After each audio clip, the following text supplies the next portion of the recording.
এই ফোনটা দিয়ে আমি ফার্স্ট শ্যুট করছিলাম। আস্তে আস্তে আমি কতটা গ্রো আপ করছি যে আমার মধ্যে ভিডিও মেকিং পরিবর্তনটা কীরকম আসছে। আলহামদুলিল্লাহ আমি কিন্তু আমার চ্যানেলে মনিটাইজেশন পেয়ে গেছি। মনিটাইজেশনের গল্প শোনাবো আমি।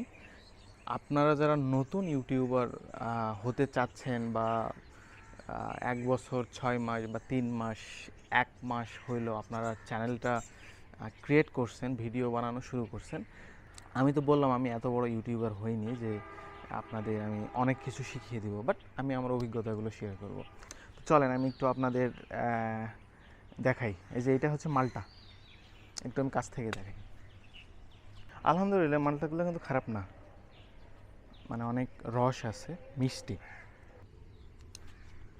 ডালিমগুলো ভালো, কিন্তু আগে একটু পোকা হতো। আমি ভিডিওর টাইটেল, ট্যাগস, এগুলো সব কিন্তু আমি রিসার্চ করে করে করে একদম প্রফেশনালভাবে ভিডিওগুলো আমি আপলোড করতাম।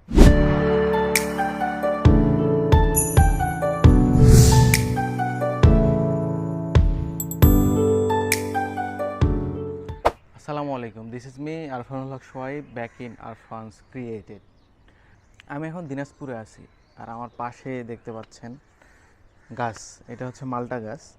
আর এখান থেকেই কিন্তু আমার এই ইউটিউব যাত্রাটা শুরু হয়েছিল। আমার চ্যানেলটা আমি ক্রিয়েট করেছিলাম 22 সালের জানুয়ারি মাসের 10 তারিখে। আর ফার্স্ট ভিডিওটা আমি শ্যুট করছিলাম আমার এই যে এই ফোনটা দিয়ে, এই ফোনটা দিয়ে আমি ফার্স্ট শ্যুট করছিলাম। এবং এই ছাদ বাগানটা যেটা এখানে আছে আমাদের, আমি দিনাজপুরে যেই বাসায় ভাড়া থাকি সেই বাসার ছাদে, এটা আর কি পুরোটা বাসার মালিক আঙ্কেল যে আছে আমাদের, আঙ্কেল কিন্তু এটা পুরোটা পরিচর্যা করেন এবং উনি এটা লাগিয়েছেন। তো এই ছাদ বাগানটা আমি দেখিয়েছিলাম আপনাদের আমার ফার্স্ট ভিডিওতে। আর আমি ফার্স্ট ভিডিওটা কিন্তু করছিলাম মানে ওয়াইডে না নিয়ে এইভাবে লম্বাভাবে ভিডিও করছিলাম। আজকের এই ভিডিওটা আপনারা দেখেন এবং আমার সেই অলমোস্ট আড়াই বছর আগের যে ফার্স্ট ভিডিওটা আছে সেইটা দেখবেন, যে আড়াই বছরের মধ্যে, মানে আড়াই বছর পরে আমার মানে আস্তে আস্তে আমি কতটা গ্রো আপ করছি যে আমার মধ্যে ভিডিও মেকিং পরিবর্তনটা কীরকম আসছে। আর আলহামদুলিল্লাহ আমি কিন্তু আমার চ্যানেলে মনিটাইজেশন পেয়ে গেছি, সব মানে আপনাদের ভালোবাসায়। এটা কিন্তু আপনাদের ভালোবাসায় আমি মনিটাইজেশন পেয়ে গেছি আলহামদুলিল্লাহ। তো মনিটাইজেশনের গল্প শোনাবো আমি। আপনারা যারা নতুন ইউটিউবার হতে চাচ্ছেন বা 1 বছর 6 মাস বা 3 মাস 1 মাস হইলো আপনারা চ্যানেলটা ক্রিয়েট করছেন, ভিডিও বানানো শুরু করছেন, আমি আমি এত বড় ইউটিউবার হয়ে যাইনি যে আমি আপনাদের সাজেশন দিব। বাট আমি আমার এই আড়াই বছর এবং মনিটাইজেশন পাওয়ার পর্যন্ত আমি কিভাবে আমার এই চ্যানেলটাকে মেনটেন করছি, কিভাবে কাজ করছি, সেই অভিজ্ঞতাগুলো জাস্ট আমি শেয়ার করব। আমি তো বললাম আমি এত বড় ইউটিউবার হইনি যে আপনাদের আমি অনেক কিছু শিখিয়ে দিব, বাট আমি আমার অভিজ্ঞতাগুলো শেয়ার করব। তো তার আগে সকালবেলা আমি ঘুম থেকে উঠলাম, মানে আমি সেই দিনটাতে ফিরে যেতে চাচ্ছি আজকে, যে সেটা জানুয়ারি মাস ছিল, শীতকাল, কিন্তু এটা কিন্তু হচ্ছে জুলাই মাস। আজকে জুলাই মাসের 9 তারিখ আজকে। তো এখন বর্ষাকাল চলতেছে, কয়েকদিন ধরে অনেক বৃষ্টি, সূর্যের দেখা নাই। সেই ঈদের আগে থেকে কিন্তু সূর্যের কোনো দেখা নেই। কালকে সূর্য উঠছিল, আজকেও আকাশে একটু মেঘাচ্ছন্ন অবস্থা।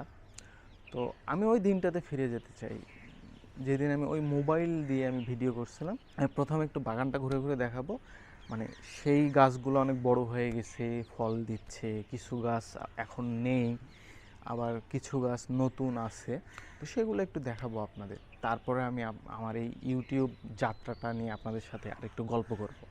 তো চলেন আমি একটু আপনাদের দেখাই। এই যে এটা হচ্ছে মালটা, একটু আমি কাছ থেকে দেখাই। এই যে এটা হচ্ছে মালটা গাছটা আমি যখন আড়াই বছর আগে দেখিয়েছিলাম তখন কিন্তু মাত্র লাগানো হয়েছিল গাছগুলো, কিন্তু এখন অনেক অনেক মালটা ধরছে।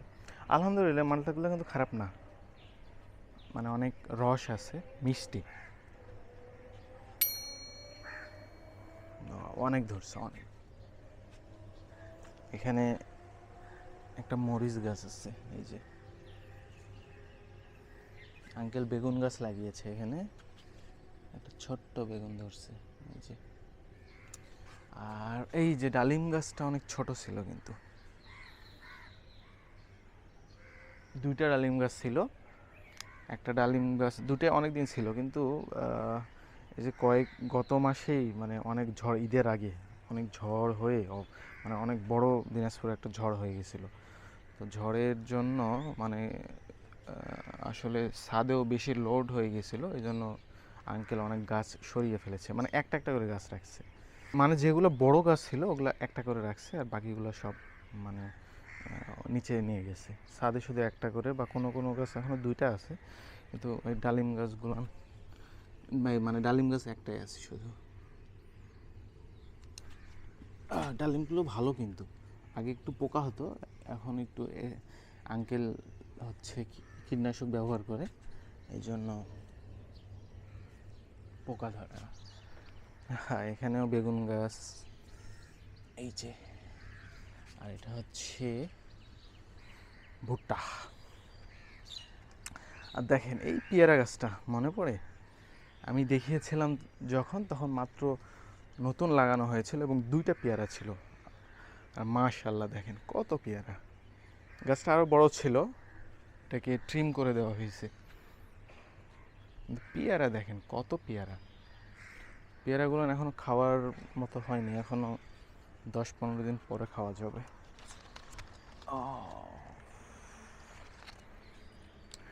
আর এই যে এই আম গাছটাও তখন ছোট ছিল, এই 3টা আম ধরছিল এটাতে, এই যে এই একটা ডালে, এই ডালটাতেই 3টা আম ধরছিল।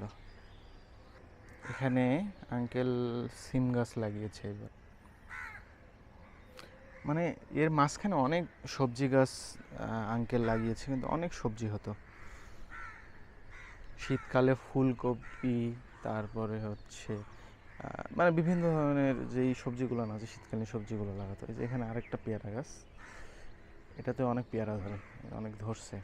এবার একটু কম ধরছে এটাতে, ওই গাছটাতে বেশি ধরছে। এই গাছের থেকে আগের যে গাছটা দেখালাম ওইটার পেয়ারাগুলো বেশি মিষ্টি এটার থেকে। এই যে এখানে পেঁপে গাছ, এখানে এর আগে দেখিয়েছিলাম একটা বড় লেবু গাছ ছিল তখন, এটা আরেকটা লাগানো হয়েছে, ছোট লেবু গাছ। এখানে এই যে ঢ্যাঁড়স আছে, ঢ্যাঁড়স, ভেন্ডি, এই যে ঢ্যাঁড়স আসছে। এখানে একটা মরিচ গাছ, এখানেও ঢ্যাঁড়স গাছ, এই যে। আর এই যে আমি যখন দেখিয়েছিলাম এই আমড়া গাছ কিন্তু অনেক ছোট ছিল, অনেক আমড়া খাওয়া হয়েছে, খাওয়া হচ্ছে এখনও। 2টা আমড়া গাছ আছে, ওই পাশে একটা আছে। এই যে এখানে ঢেঁড়স গাছ, এখানে আম গাছটা ছোট আম গাছ। এটা অনেক ফুল গাছ ছিল তখন, কিন্তু এখন শুধু এই যে একটা গোলাপ গাছ আছে, কিন্তু এখনো গোলাপ আসেনি। এই মালটা গাছটাতেও মালটা আসছে 3-4টা, 5টা, 6টা এপাশে আসছে ঢেঁড়স গাছ। আর এই যে এটা একটা আমড়া গাছ, এটা তো আমরা অনেক ধরে। এখানে একটা বেগুন গাছ আছে। আর এই যে কামরাঙা গাছটা অনেক ছোট ছিল। এই যে ঔষধি গুণীয় গাছ তুলসী। আর এই যে এটাতে কলম লাগানো আছে এই আম গাছটাতে, এবার অনেক আম ধরছিল এটাতে অনেক। এটার আমগুলো অনেক মিষ্টি। এই যে নয়নতারা আছে, মানে এখানে 2টা ফুল গাছ আছে, ওটাতে গোলাপ এখনো আসেনি। আমি আপনাদের সাথে এই ছাদ বাগানটা শেয়ার করলাম, আশা করি আপনারা অনেক পছন্দ করছেন। এখন আমি হচ্ছে আপনাদের সাথে যেই মানে আড্ডাটা দিব, সেটা হচ্ছে আমার এই ইউটিউব জার্নিটা নিয়ে একটু। যারা নতুন কন্টেন্ট ক্রিয়েটর আছেন, সেটা ইউটিউবেও হতে পারে, ফেসবুকেও হতে পারে। আমার ফেসবুকেও কিন্তু এই আরফানস ক্রিয়েটেড সেম নামে একটা পেজ ক্রিয়েট করা আছে। আর আমার মেইন প্রোফাইল হলো আরফানুল হক সোহাইব। আমার প্রোফাইল, ইনস্টাগ্রাম, এগুলোর কিন্তু সব লিঙ্ক হচ্ছে ডেসক্রিপশন বক্সে দেওয়া আছে, এবং সব ভিডিও ডেসক্রিপশন বক্সে দেওয়া থাকে লিঙ্কগুলো।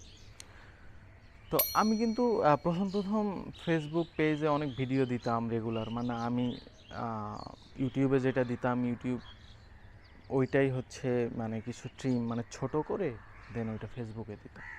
তবে আমি ফেসবুকে দেখলাম যে ফেসবুকে আমার ভিডিও এরকম রিচ হয় না।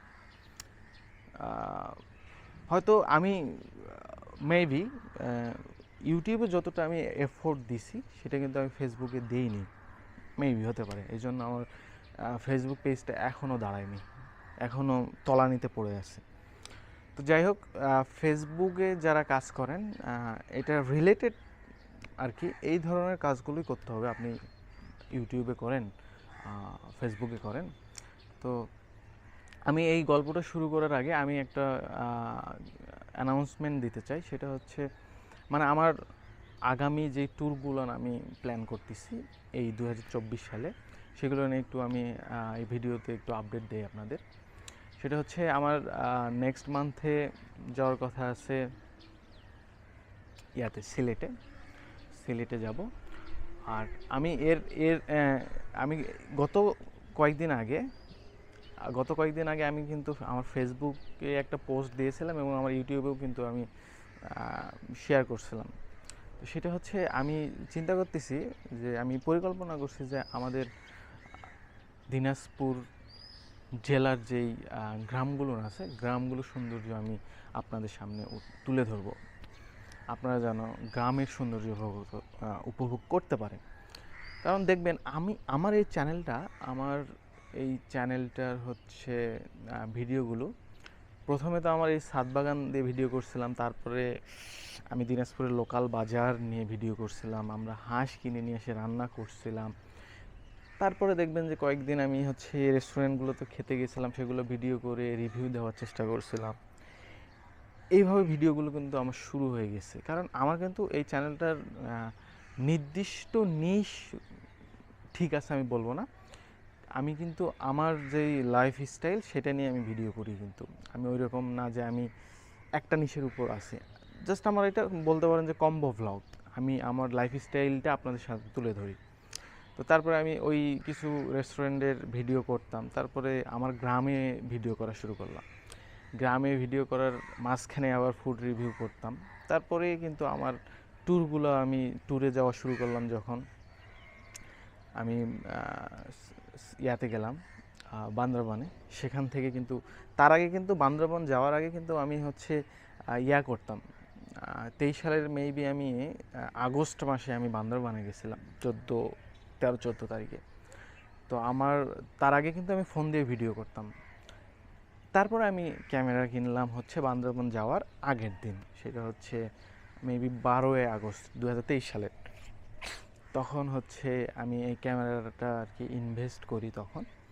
তো তারপরে ক্যামেরা দিয়ে শ্যুট করতেছি, তা আমার ক্যামেরাটা হারিয়ে গিয়েছে, তারপর আবার আমি ক্যামেরা কিনলাম। যাই হোক, এগুলা ইনভেস্টমেন্ট নিয়ে আমি আলাদা কোনো ভিডিওতে আপনাদের সাথে গল্প করব, আড্ডা দিব। আমি একটু পয়েন্টে আসি, সেটা হচ্ছে ট্যুরগুলো প্ল্যান করতেছি, যেটা বললাম যে গ্রামে প্ল্যান করতেছি, গ্রামগুলো তুলে ধরবো আপনাদের সামনে। তো আপনারা আমাকে আসলে দিনাজপুরে আপাতত করব, কারণ আমি অনেক ব্যস্ততার মধ্যে দিয়ে আসছি। সামনে আমার মাস্টার্স পরীক্ষা, তো এই জন্য পড়ালেখা নিয়েও ব্যস্ত আছি, এবং আমি আমার কোচিং সেন্টার, আমার টিউশন সব নিয়ে অনেক ব্যস্ত থাকতে হয়। তো তারপরেও কিন্তু শুক্রবার করে আমি বেরিয়ে পড়ি আপনাদের জন্য একটা ভিডিও, আপনাদের জন্য একটা কন্টেন্ট বানিয়ে আপনাদের উপহার দেওয়ার চেষ্টা করি। তো যাই হোক, আপনারা আমাকে ইনভাইট করতে পারেন আপনার গ্রামে, আমি যাবো ইনশাল্লাহ, যাওয়ার চেষ্টা না, অবশ্যই যাব। আপনার গ্রামটা আমি আপনার মাধ্যমে, আপনি আমাকে ঘুরিয়ে ঘুরিয়ে দেখাবেন, এবং আপনার মাধ্যমে আমি সবার সামনে আপনার গ্রামের সৌন্দর্যটা আমি তুলে ধরব। তো এইটা একটা প্ল্যান আছে। তো তারপর বললাম যে নেক্সট মান্থে আমি ইয়াতে যাব, সিলেট যাব। তারপর নেক্সট মান্থ মানে সেপ্টেম্বরে আমার যাওয়ার ইচ্ছা আছে, বা সেটা আমি একাই যাব। সেন্ট মার্টিন যাওয়ার কথা আছে। তো সেন্ট মার্টিন আমি অফ সিজনে এর আগে গিয়েছিলাম, মানে প্রথমবার আমি কিন্তু অফ সিজনেই সেন্ট মার্টিনে গেছিলাম, আমার অনেক ভালো লেগেছে। তারপর যেতে চাই। সেন্ট মার্টিন গেছিলাম মেবি 21 সালে, তখন আমি ভিডিও করতাম না, তখন যদি ভিডিও করতাম, ওই এক্সপিরিয়েন্সটা শেয়ার করলে আপনারা অনেক পছন্দ করতেন, যে সেন্ট মার্টিনে অফ সিজনে গিয়ে মনে হচ্ছে যে আমি মনির গেছিলাম, আমার ফ্রেন্ড, ওখানে গিয়ে 3টা ভাইয়ের সাথে আমাদের পরিচয় হয়েছিল, তাদের সাথে অনেক এনজয় করে ঘুরছি। তখন মনে হচ্ছিল যে এই আয়ারল্যান্ডটা, এই সেন্ট মার্টিন আয়ারল্যান্ডটা মনে হয় আমাদেরই, কেউ নাই, সব জিনিসের দাম কম। তো যাই হোক, এগুলো নিয়ে সেই সেন্ট মার্টিন যদি আগামী মাসে মানে সেপ্টেম্বর মাসে যাওয়া হয় তখন শেয়ার করব। তারপর মোস্ট ইম্পর্ট্যান্ট একটা ট্যুর আছে, সেটা হচ্ছে কাশ্মীর যাচ্ছি আমি ইনশাল্লাহ ডিসেম্বরের 10 থেকে 15 তারিখের মধ্যেই কিন্তু আমি ঢুকবো। এর মধ্যে আমি ভিসার জন্য অ্যাপ্লাই করছি, এখনও আমার রানিং এই ভিসার মেয়াদ এখনও আছেই। আমি যে সিকিম থেকে ঘুরে আসলাম ওইটার 6 মাস পেয়েছিলাম, ওইটার এখনও মেয়াদ আছে। ঈদে আমার যাওয়ার কথা ছিল, কিন্তু আমাদের পিপিলিকের কিছু প্রোগ্রামের জন্য আমি হচ্ছে ইন্ডিয়াতে যেতে পারিনি, আমার কলকাতা যাওয়ার কথা ছিল। যাই হোক, ওই সিকিম ট্যুরটাতে আমরা বেশ কয়েকজন যাচ্ছি। তো একটা অ্যানাউন্সমেন্ট দেই, সেটা হচ্ছে আপনারা যদি কেউ, অনেকেই আমার সাথে ইন্ডিয়া যেতে চায়, আমার অনেক বড় ভাইরা আছে তারাও যেতে চায়। তো আমি আমার ইউটিউব অডিয়েন্সদের জন্য বলতে চাই যে আমি কাশ্মীরে মিনিমাম 15 দিনের ট্রিপে যাচ্ছি আগামী ডিসেম্বরে। তো আপনারা যদি কেউ যেতে চান আমার সাথে, তাহলে আমার সাথে যোগাযোগ করেন আপনারা। আর ইউটিউব থেকে যারা ইয়া করতেছেন, আমি হচ্ছে আমার দেখেন ডিসক্রিপশন বক্সে arfanscreated@gmail.com এই আমাকে মেইল করে যোগাযোগ করতে পারেন আমার সাথে, বা ফেসবুকে গিয়ে আমাকে ইনবক্সেও নক দিতে পারেন। তো এটা গেল। তো এই মোটামুটি 24 সালের আমার হচ্ছে ট্যুরের প্ল্যানিং। আসলে আমরা তো প্ল্যান করি, বাকিটা সব আল্লাহর ইচ্ছা। তো দেখা যাক আমার এই প্ল্যানগুলো আমি কতটা মানে এক্সিকিউট করতে পারি। তো যাই হোক, এইটা হলো আমার ট্যুরের প্ল্যান। তো এখন আসেন আপনাদের সাথে আমার ইউটিউব জার্নিটা আমি শেয়ার করি, যে এই 2.5 বছরের। সেটা হচ্ছে মানে আমি ইউটিউব কেন শুরু করেছিলাম সেটা নিয়েও অন্য কোনো দিন বলবো আপনাদের। তবে আমি ইউটিউব শুরু করার পরে ভিডিও কিভাবে করছি, কিভাবে রেগুলারিটি আমি মেনটেন করছি, সেগুলো নিয়ে আমি কথা বলবো এখন। সেটা হচ্ছে, আপনারা যারা নতুন তারা মানে অনেক মন দিয়ে শুনবেন বিষয়গুলো। সেটা হচ্ছে, আমি জানুয়ারি মাসের 10 তারিখ 2022 সালে কিন্তু আমার চ্যানেলটা ক্রিয়েট করি। তো করার পরে আমি তখন থেকে রেগুলার আমি শুক্রবার করে ভিডিও দেওয়ার চেষ্টা করছি। রেগুলার আমি একটা করে ভিডিও আমি দিতামই শুক্রবার, 1 সপ্তাহ পর পর।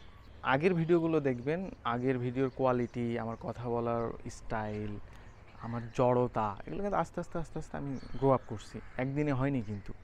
এখন আমি যেভাবে কথা বলতে পারতেছি, সেটা কিন্তু 6 মাস আগেও আমি কথা বলতে পারতাম না এত ফ্লুয়েন্টলি। তো আগের ভিডিওগুলো ওরকম ছিল।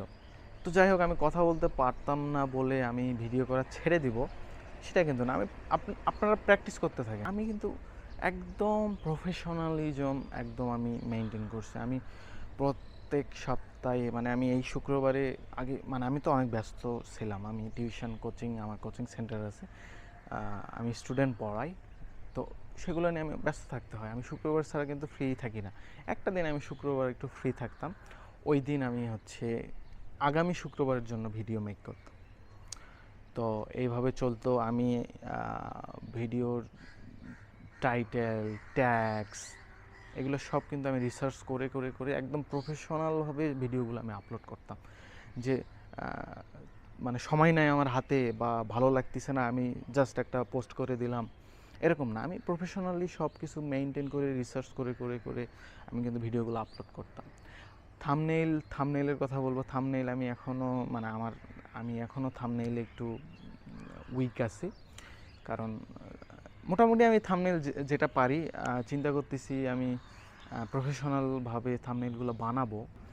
আমি গত জুলাই মাসের 4 তারিখে আমি মনিটাইজেশনের জন্য আমার যেই ক্রাইটেরিয়া, ইউটিউবের যে ক্রাইটেরিয়া, যে আপনাকে ইউটিউবে 1000 সাবস্ক্রাইবার থাকতে হবে এবং 4000 ঘন্টা ওয়াচ টাইম মানে ফুলফিল করতে হবে, এটাই হচ্ছে ইউটিউবের ক্রাইটেরিয়া। তাহলে আপনি হচ্ছে মনিটাইজেশনের জন্য অ্যাপ্লাই করতে পারবেন। তো আমি 4 তারিখে আমার ক্রাইটেরিয়া ফুলফিল হয়, আমি রাতে অ্যাপ্লাই করি মনিটাইজেশনের জন্য। ওরা পরের দিন 5 তারিখ সকাল 11টায় আমার ইমেইল আসে যে মনিটাইজড হয়ে গেছে। তো তারপর কি, এই যে মনিটাইজ হয়ে যাওয়ার পর আমি অনেক খুশি। তো আজকে এখানে বিদায় নেই। আর আমার চ্যানেলে যারা নতুন আছেন অবশ্যই আমার চ্যানেলটি সাবস্ক্রাইব করে দেবেন। আর অনেকেই কিন্তু আমার ভিডিওগুলো দেখতেছেন, কিন্তু ভিডিও দেখতেছেন, কমেন্ট করতেছেন না, সাবস্ক্রাইব করতেছেন না। আমি আপনাদের কাছে বলবো যে আপনারা আপনাদের ভিডিও দেখতেছেন, কিন্তু কমেন্টে কিছু জানান ভিডিওগুলো কেমন লাগতেছে। কারণ আপনারা যদি আমাকে না কমেন্টে জানান, তাহলে আমি কিন্তু আমার ভিডিওগুলো ইমপ্রুভমেন্ট করতে পারবো না। আপনাদের কি কি পছন্দ, কোনগুলো অপছন্দ, আরও কিভাবে ভিডিওতে কি ইনক্লুড করা যায়, সেগুলো আমাকে কমেন্টে জানান। আর অবশ্যই চ্যানেলটা সাবস্ক্রাইব করবেন, আর পাশে থেকে কিন্তু বেল আইকনটা ক্লিক করে দিবেন। কারণ আমি নতুন ভিডিও আসার সাথে সাথে আপনারা যেন নোটিফিকেশন পান, সেই জন্য মানে আপনাকে বেল আইকনটা ক্লিক করতে হবে। তো যাই হোক, বিদায় নিচ্ছি আজকে। দেখা হচ্ছে ইনশাল্লাহ নেক্সট ভিডিওতে। ততদিন পর্যন্ত সবাই ভালো থাকবেন, আমার পাশে এইভাবেই থাকবেন, আমাকে ভালোবাসা দিয়ে যাবেন। আল্লাহ হাফেজ, আসসালামু আলাইকুম।